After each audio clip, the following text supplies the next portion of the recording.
But it's not all about behavior. It's also content. So we need to build trust in the message also. You have to have direction in where you're going with your content. As we set up the message, we got to start to think differently about where we go with this. And I'm going to just show you a tool. This is part of our Decker grid system. It's the first part of it, but it's by far the most important. These are the cornerstones, and it shapes where you go with your message. And I'm going to start right in the middle around listeners. Too often and I think Regina even said this, that we think all about us and our data and the portfolios and what we're going to say. We don't think enough about the audience, our client. Think about them. Who are they? What's going on?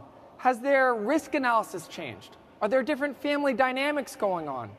Continue to think more about them and change how you approach them. And what that does, that leads very well into what we call a point of view. And that's really the big picture. Where do you want to take them?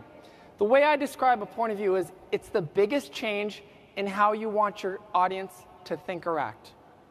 What is it that you want? And what that does is that gets them in, that pulls them in, and it makes them actually want to do something, which hold them accountable, lead them to that action. What is it you want them to do? Make it timed. This week, next month. And then you can never forget, of course, the benefits. What's in it for them? And if you can't think of benefits, you're going to have a tough time influencing.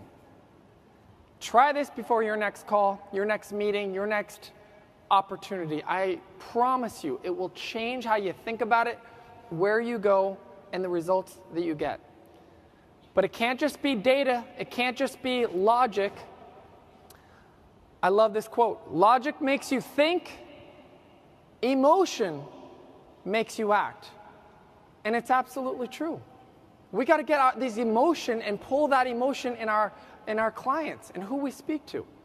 And the best way I think to get there is through what we call SHARPs. This is simply an acronym that you can read through. But I will say that I think stories are by far the most powerful of all of them. And you all have stories, and I've been hearing them all week.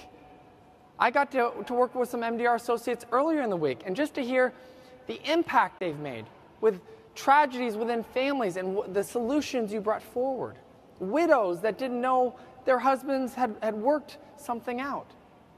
These are powerful, and that's what pulls people in. Get SHARPs involved in your everyday messaging.